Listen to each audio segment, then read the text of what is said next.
I never bet the house. I didn't rack up credit card debt. I didn't gamble on my mortgage. But as my confidence, my experience, and my savings grew, I started making bigger bets with my time, with my money, and with my energy. And when those bets paid off, they created leverage that helped me stair-step my way into the life that I wanted.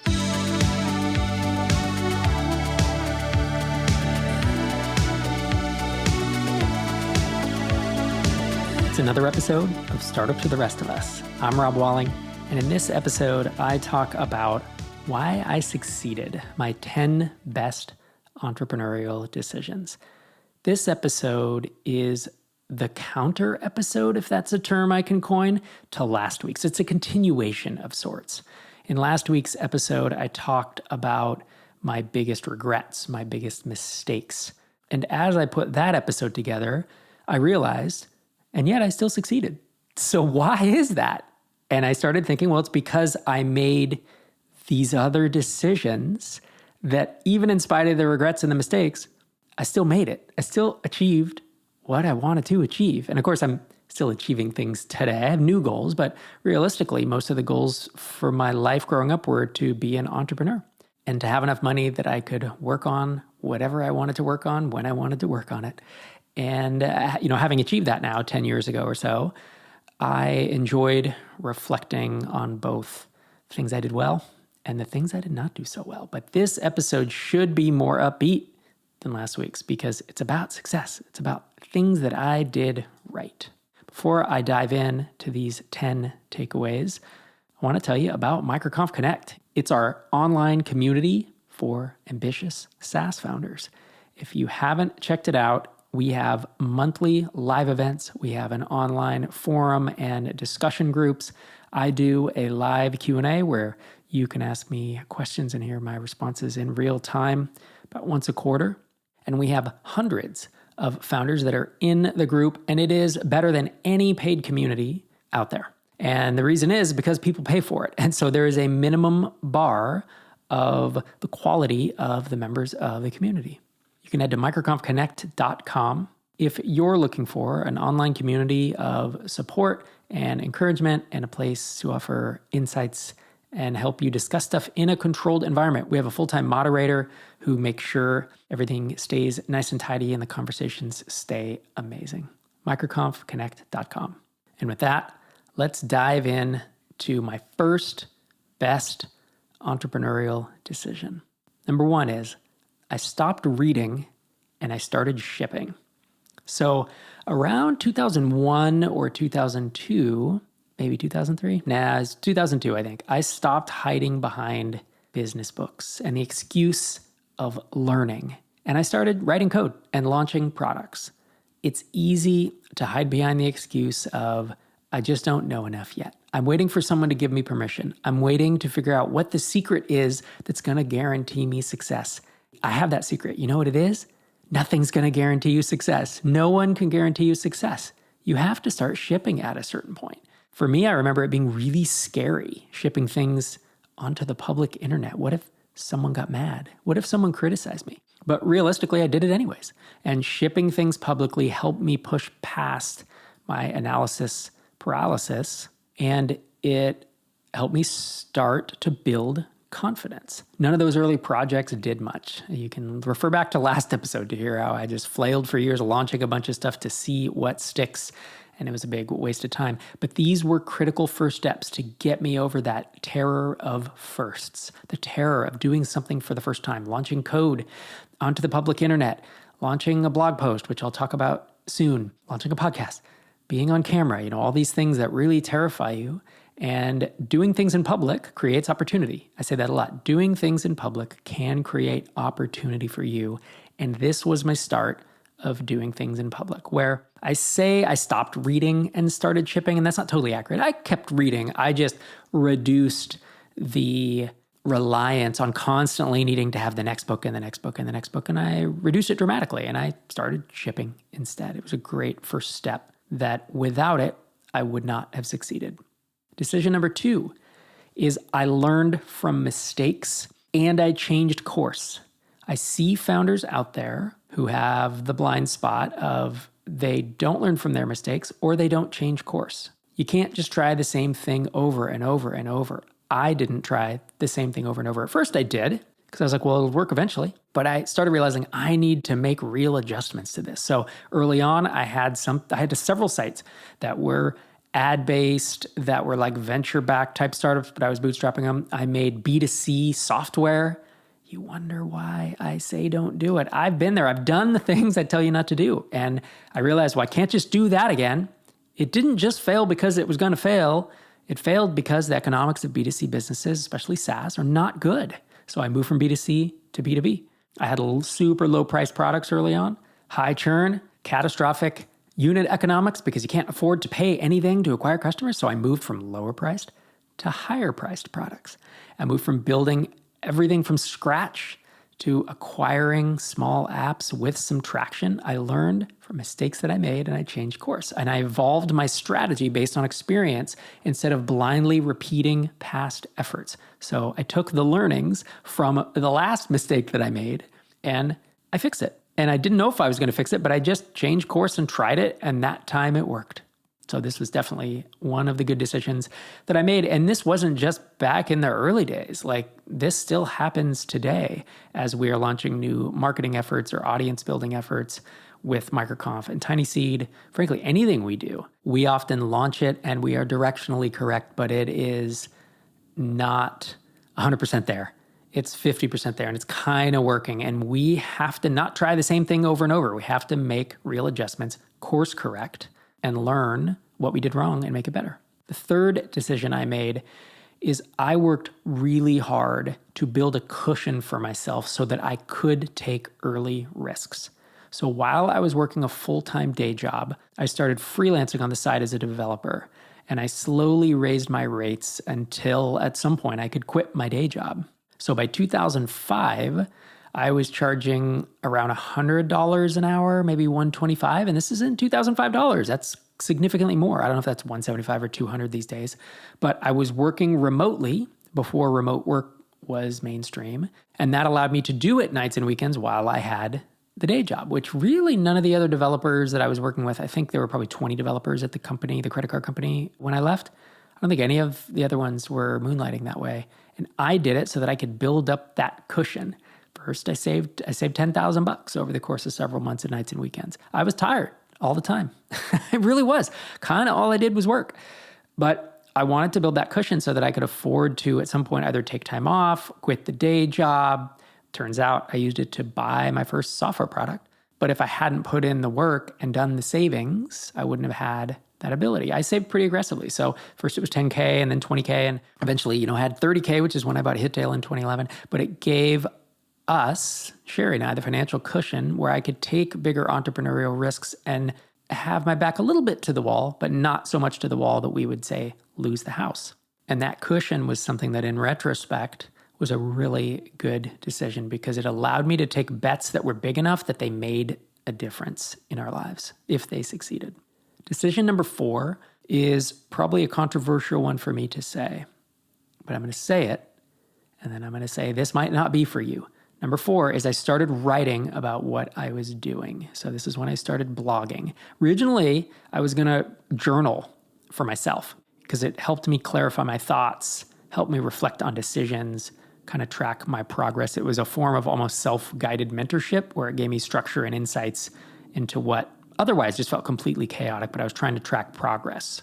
But as I watched Joel Spolsky publish essays, Paul Graham publish essays, I thought to myself, doing things in public creates opportunity. I don't think I actually thought that to myself. I didn't coin that until a decade later.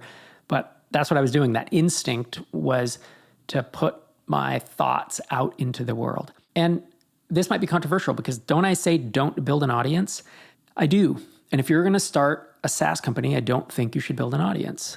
95+% of the SaaS companies that I've invested in had no social media audience, no personal brand audience. When they launched, they still don't. And they're still wildly successful. And there's dozens of 7- and 8-figure SaaS companies in TinySeed. But why is this on my list then? Well, because for me, my path, while it obviously was to start software companies, then start SaaS when SaaS became a thing, it then led me to writing books, being a blogger, podcaster, YouTuber, whatever, however you want to describe me, this is my higher calling. I really, really enjoy what I'm doing today. And what I'm doing today, I don't want to say it wouldn't be possible, but it certainly started with this writing that I was doing. It started with the blogging. And so for my personal journey to find what I call living my best life, the best job I've ever had, which is being a podcaster, YouTuber, microconf, tiny seed, writing books, like I love it. In order to get here, I believe that this writing and blogging and publishing really kicked that off. Putting my writing online also in the early days brought me into the orbit of people that I admired, like Joel Spolsky, noticed me, Jason Cohen, bought my first book. I was blogging before Jason Cohen and Patrick McKenzie and Peldy from Balsamic, but as they came online and all the bloggers, we kind of all knew, we knew of each other, if we didn't know each other. But I started respecting Jason Cohen's blog. I think he started blogging maybe 08 or 09. And then when I published Start Small, Stay Small, he bought a copy. Patrick McKenzie started blogging, I think it was 07, and I started in 05. But I was a fan of Patrick McKenzie because we were kind of doing the same thing.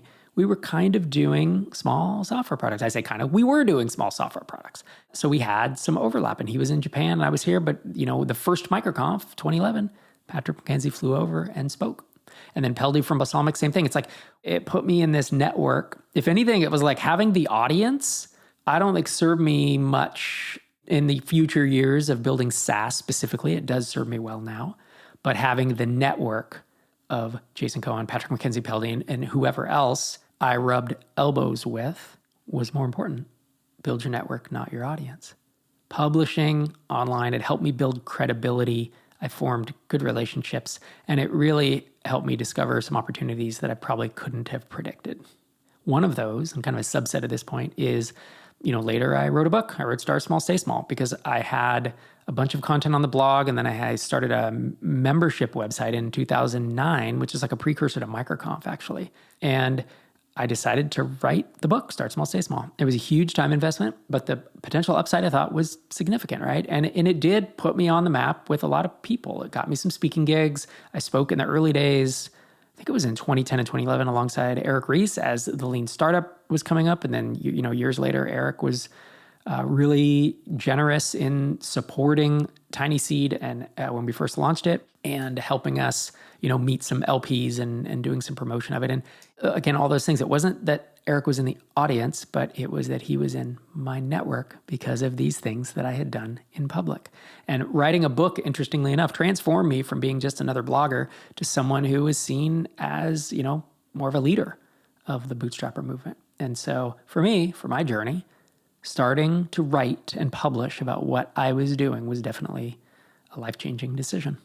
Decision number 5 was that I made increasingly larger, but still manageably sized bets. So this is a quote from Dave Kellett. He is the author and the creator of Sheldon and Drive, which are two of my favorite webcomics. And he does Kickstarters and publishes them as books. But he is on a podcast called Comic Lab. You've probably heard me refer to him many times over the years. And he has this quote of, make increasingly larger, but still manageably sized bets. And I had never heard someone put it that way before. But as I look back over my career, I did level up. And when I had a bit of success, I was willing to bet a little bit more and go a little bigger next time. I never bet the house. I didn't rack up credit card debt. I didn't gamble on my mortgage. But as my confidence, my experience, and my savings grew, I started making bigger bets with my time, with my money, and with my energy. And when those bets paid off, they created leverage that helped me stair-step my way into the life that I wanted. This single decision might be the one that made me the most money in my career. So I bet $11,000 on .NET Invoice in 05-06. It was a tremendous bet. It was money I had just painstakingly worked hard to save nights and weekends. Then I bet $35,000 maybe with legal fees on Hittail in 2011. I bet $200,000 building Drip. All of those would have been brutal had they not worked out, but none would have sunk us. We wouldn't have been bankrupt. And when I made those bets, I put my back to the wall a bit, not at risk of bankruptcy or losing the house. It did put pressure on me to succeed. See, I'm not of the personality that I could burn the boats, that I could quit the day job and watch my runway burn down. I actually don't think that's a good decision in most cases, especially if you're supporting a family, unless you have a significant runway and you've already started building something, or you have some type of audience or some type of strong network. But for me, making these increasingly larger but still manageably sized bets over the course of many, many years is really why I am where I am today. Decision number 6. This was less of a decision and more of just what I did. And I said earlier that making increasingly larger but manageably sized bets might be the number one takeaway. I take that back. I think that's number 2. I think this one is number 1. I didn't avoid hard, boring, grindy, scary work. I leaned into it. I never told myself I'm not going to do this thing, particular marketing approach, or write some code, or whatever, insert whatever you don't want to do. I'm not going to do this because I don't feel like it. I never said that. I knew from really early on that if I was going to be successful with no network, no audience, didn't know any entrepreneurs, didn't have any money, no investors, no clear path, that if I was going to be successful, it would require a lot of hard, unglamorous work.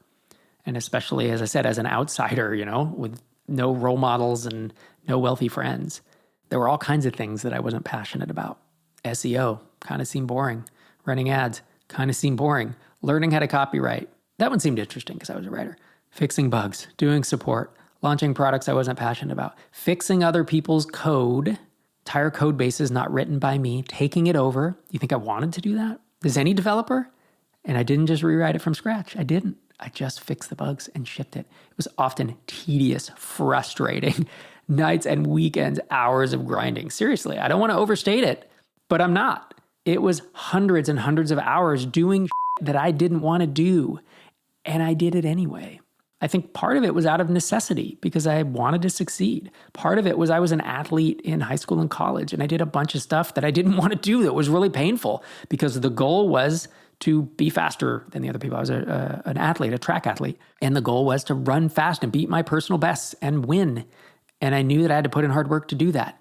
And I worked construction after college. And that was hard work, but I needed the money. And so it just never, it did occur to me to question it. And Sherry would ask and friends would ask, like, when is this going to pay off? And I was like, I think at some point it will be worth it. It was hard work. It was grinding, but I did it anyway. And I didn't need every part of the work to be fun. I had hobbies for that. I still played the guitar. What I needed, though, was progress, and I was willing to grind to get it. So honestly, this mindset, as I said, is probably the number one thing and the number one most important reason that I feel like I achieved what I have. Number 7 is I deliberately learned about myself so that I could turn my blind spots into weaknesses.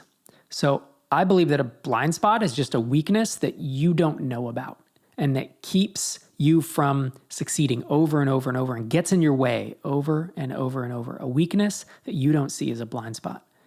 The more you learn about yourself, how you operate, whether from self-reflection, taking personality tests. I mean, I've taken a dozen personality tests at this point, the Enneagram and the StrengthsFinder, and there's a bunch of them. Myers-Briggs, as well as feedback from my spouse, from colleagues, mastermind groups, co-founders.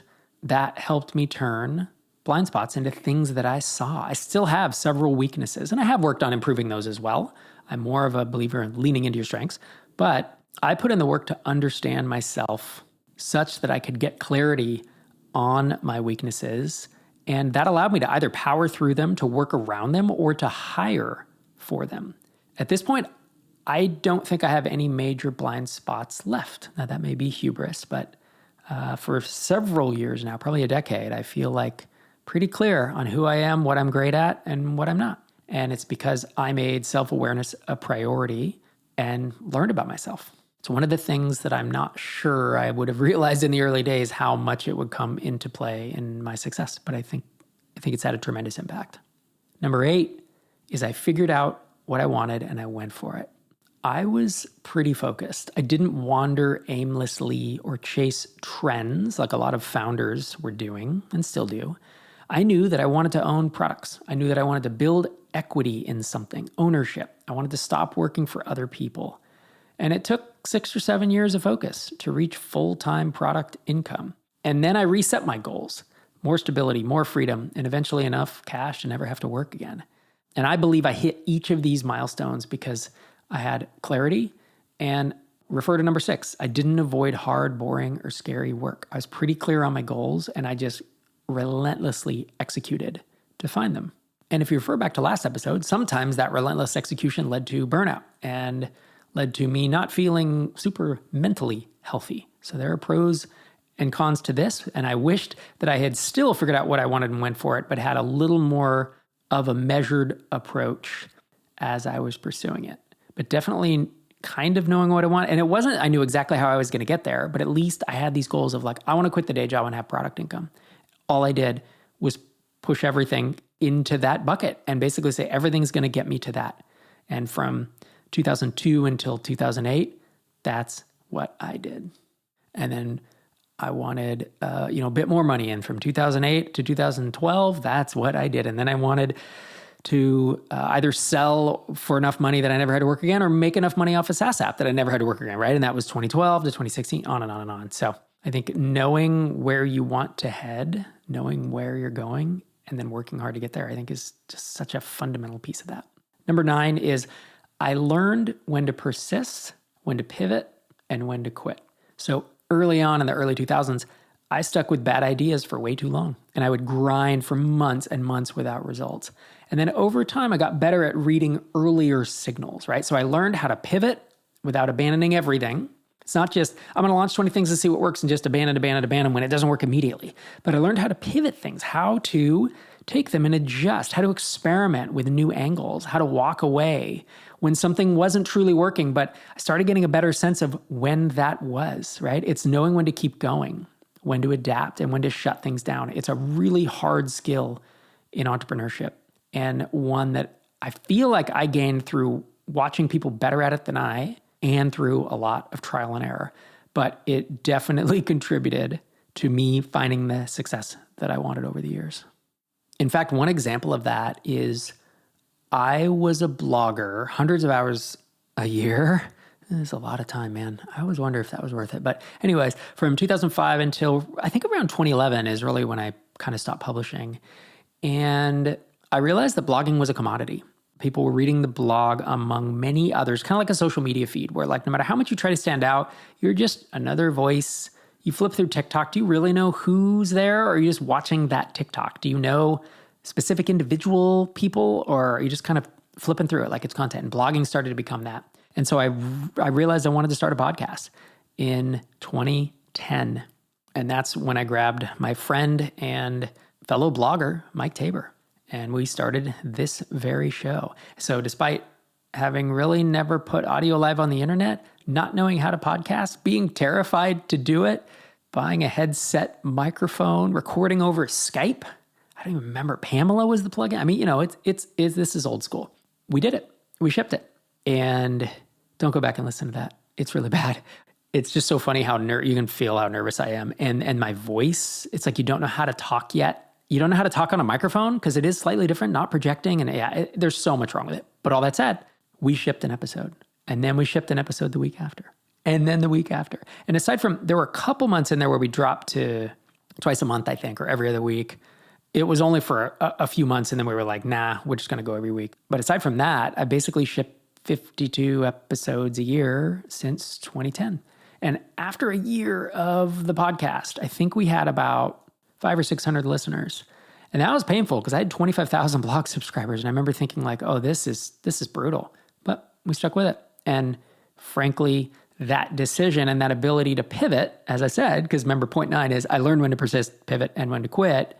I kind of pivoted blogging into podcasting, right? Or you could say I quit blogging and started podcasting. Either way, it definitely reshaped my trajectory as a founder and as someone who ultimately wanted to write books and be on YouTube. And it helped me stand out in a noisy space. And my 10th and final decision that I believe contributed to my success is that I didn't make impulsive decisions when things got hard.